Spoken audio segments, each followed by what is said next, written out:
कोहिनूर हीरा। ये नाम सुनते ही एक अद्भुत चमक और शक्ति की छवि हमारे मन में उभरती है। इसका नाम सुनते ही चमक और पावर की इमेजेस दिमाग में आती है। ये सिर्फ एक साधारण हीरा नहीं है, बल्कि एक ऐसा रत्न है जिसने सदियों से लोगों को मोहित किया है। ये लेजेंडरी पत्थर, जिसका मतलब है माउंटेन ऑफ लाइट, सिर्फ एक जूल से कहीं ज्यादा है। इसकी चमक और सुंदरता ने इसे एक अद्वितीय स्थान दिलाया है। ये सदियों के कॉन्फ्लिक्ट, जीत और कॉलोनियल लालच का सिंबल है। कोहिनूर ने कई युद्धों और संघर्षों को देखा है और हर बार इसे पाने की लालसा ने इतिहास को नया मोड़ दिया है। इसकी जर्नी एम्पायर्स के बनने और बिगड़ने और ग्लोबल पावर के बदलते रुख को दिखाती है। कोहिनूर ने कई साम्राज्यों के उत्थान और पतन को देखा है और इसकी कहानी में पावर डायनामिक्स का एक महत्वपूर्ण हिस्सा है। कोहिनूर हिस्ट्री का एक साइलेंट विटनेस है, जिसमें डिवोशन, धोखे और रेयर खजानों के लिए इंसान के फैसिनेशन की कहानियां हैं। इस हीरे ने कई राजाओं और शासकों की महत्वाकांक्षाओं को देखा है। कुछ ही ज्वेल्स की हिस्ट्री कोहिनूर जितनी रिच, खूनी या कंटेस्टेड होगी। इसकी कहानी में कई मोड़ और ट्विस्ट्स हैं जो इसे और भी रोचक बनाते हैं। राजाओं ने इसे पाने के लिए लड़ाइयां लड़ी, ये मानते हुए कि इससे उन्हें लेजिटिमेसी और कभी ना हारने की पावर मिलती है। कोहिनूर ने कई राजवंशों के बीच संघर्ष को जन्म दिया है। आज कोहिनूर टावर ऑफ लंदन में रखा है, ब्रिटिश क्राउन ज्वेल्स का हिस्सा बनकर। यह वहां एक प्रमुख आकर्षण है, जिसे देखने के लिए लोग दूर दूर से आते हैं। वहां इसकी प्रेजेंस एक ऑनगोइंग डिबेट का सब्जेक्ट है और कई देश, खासकर इंडिया, इसे वापस मांग रहे हैं। कोहिनूर की वापसी की मांग ने अंतर्राष्ट्रीय स्तर पर एक महत्वपूर्ण मुद्दा बना दिया है। कोहिनूर की जर्नी को समझना ईस्ट और वेस्ट, कॉलोनाइज्ड और कॉलोनाइजर के बीच के कॉम्प्लेक्स रिश्ते को समझने जैसा है। यह हीरा सिर्फ एक रत्न नहीं, बल्कि इतिहास और संस्कृति का एक प्रतीक है।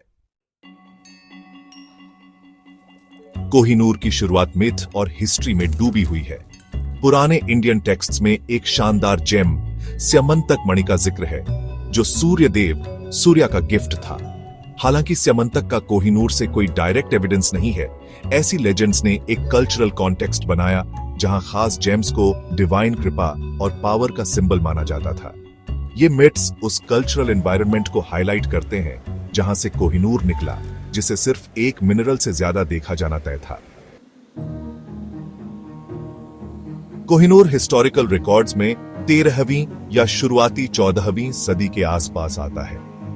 माना जाता है कि यह कोल्लूर खदान में निकला था और सबसे पहले काकतीय डायनेस्टी के पास था।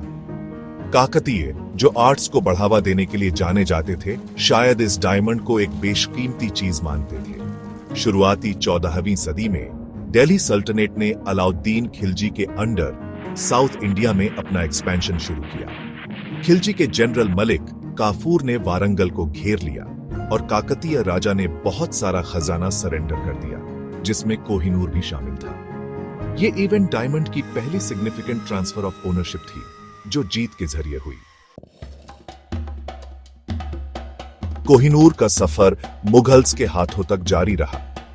1526 में बाबर ने इब्राहिम लोदी को हराया, जिससे मुगल एम्पायर की नींव पड़ी। बाबर की मेमोर्स में एक बड़े डायमंड के मिलने का जिक्र है, जिसे कोहिनूर माना जाता है। यह डायमंड शाहजहां के राज में फिर सामने आया, जब इसे शानदार पीकॉक थ्रोन में लगाया गया। कोहिनूर मुगल ट्रेजरी का एक बेशकीमती ज्वेल बना रहा, जिसने मुगल पावर के शिखर और पतन दोनों को देखा। 100 साल से ज्यादा समय तक ये डायमंड दिल्ली और आगरा के मुगल किलों में काफी हद तक सिक्योर रहा। इसकी प्रेजेंस ने इसके अल्टीमेट रॉयल जेम होने के स्टेटस को और पक्का किया। 1739 में नादिर शाह ने इंडिया पर हमला किया। मुगल दौलत की खबरों से खींचा चला आया। नादिर शाह को पता चला था कि मुगल एम्पायर के पास अपार संपत्ति है और उसने इसे हासिल करने का मन बना लिया। उसकी फोर्सेस ने मुगल आर्मी को हरा दिया। यह एक भयंकर युद्ध था, जिसमें दोनों तरफ से कई सैनिक मारे गए और दिल्ली में घुसकर शहर को लूट लिया। नादिर शाह की सेना ने शहर के हर कोने को खंगाल डाला और जो भी कीमती चीज मिली उसे अपने कब्जे में ले लिया। नादिर शाह ने मुगल ट्रेजरी कब्जे में ले ली, जिसमें पीकॉक थ्रोन भी शामिल था। यह सिंहासन सोने और रत्नों से जरा हुआ था और इसकी शोभा देखते ही बनती थी। पीकॉक थ्रोन के अलावा नादिर शाह को कई और बेशकीमती रत्न और आभूषण भी मिले, लेकिन सबसे कीमती चीज थी कोहिनूर हीरा। लेजेंड के मुताबिक मोहम्मद शाह ने कोहिनूर को अपनी पगड़ी में छिपा रखा था। यह हीरा इतना कीमती था कि उसे छिपा कर रखना ही बेहतर समझा गया। नादिर शाह ने पगड़ियां बदलने का प्रपोजल रखा और मोहम्मद शाह को यह प्रस्ताव मानना पड़ा। यह एक चालाकी भरा कदम था जिससे नादिर शाह ने हीरे को हासिल कर लिया, और जब उसे खोला गया तो डायमंड लुढ़क कर बाहर आ गया। नादिर शाह चिल्लाया, कोह-ई-नूर। यह नाम उसने हीरे की चमक और उसकी अद्वितीयता को देखकर दिया।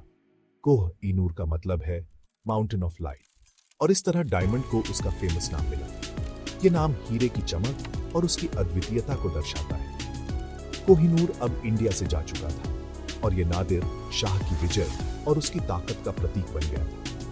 यह हीरा अब कई देशों की यात्रा कर चुका है, और हर जगह इसकी कहानी और इसकी चमक ने लोगों को मोहित। कोहिनूर अब इंडिया से जा चुका है, और यह नादिर शाह की विजय और उसकी मिलिट्री ताकत का सबूत बन गया। यह हीरा अब भी दुनिया के सबसे प्रसिद्ध रत्नों में से एक है।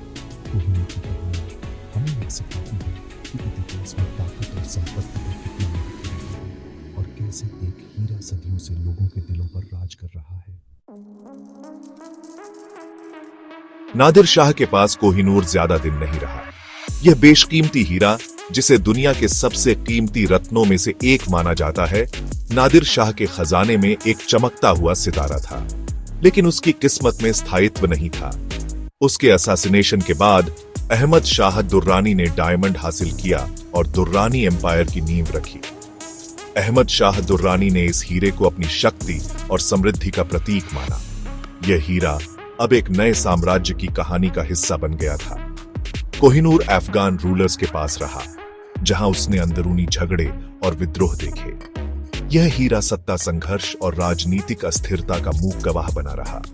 हर शासक इसे अपने अधिकार में रखना चाहता था, लेकिन यह हीरा किसी के पास स्थायी नहीं रहा।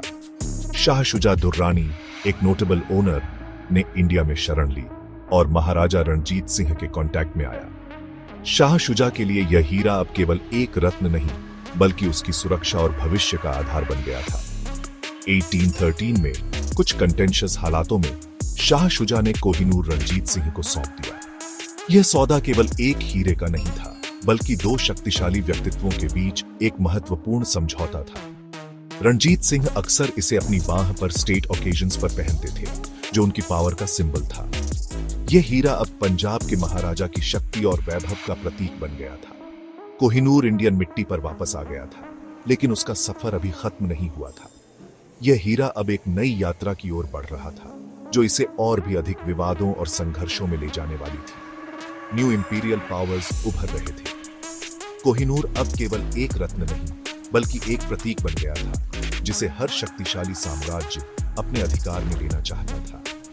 यह हीरा अब एक नए अध्याय की ओर बढ़ रहा था, जो इसे और भी अधिक रोमांचक और जटिल बना देगा। रणजीत सिंह की मौत के बाद सिख एम्पायर में इंस्टेबिलिटी का दौर आया। एंग्लो सिख वॉर्स के बाद ब्रिटिश ने पंजाब पर कब्जा कर लिया। 1849 की ट्रीटी ऑफ लाहौर में एक क्लॉज था, जिसके तहत कोहिनूर को इंग्लैंड की क्वीन को सौंपना था।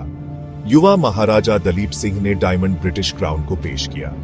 कोहिनूर, जो इंडियन एम्परर्स का जूअल था, अब ब्रिटेन जाने वाला था। कोहिनूर को इंग्लैंड भेजा गया और क्वीन विक्टोरिया को प्रेजेंट किया गया। शुरुआत में पब्लिक का रिएक्शन कुछ खास नहीं था, जिस वजह से 1852 में इसे रिकट किया गया। डायमंड का साइज तो कम हो गया, लेकिन उसकी चमक बढ़ गई और वो ब्रिटिश क्राउन जूल्स का एक प्रोमिनेंट जूल बन गया। ये लेजेंड की डायमंड मेल पहनने वालों के लिए बैड लक लाता है। इस ट्रेडिशन की वजह बना कि इसे सिर्फ कोई क्वीन या क्वीन कंसॉर्ट ही पहनेगी। आज कोहिनूर टावर ऑफ लंदन में है, ब्रिटिश क्राउन जूल्स का हिस्सा। इसकी मौजूदगी आज भी एक पॉइंट ऑफ कंटेंशन है और कई देश इस पर अपना दावा करते हैं। इंडियन गवर्नमेंट ने बार बार इसे वापस मांगा है, इसे लूटी हुई हेरिटेज का हिस्सा मानते हुए। कोहिनूर की कहानी पावर, लालच और कल्चर्स के बीच कॉम्प्लेक्स तालमेल के थीम्स को समेटे हुए है। चाहे ये लंदन में रहे या ईस्ट में वापस आए, इसकी कहानी लोगों को फैसिनेट करती रहेगी और डिबेट को बढ़ावा देती रहेगी।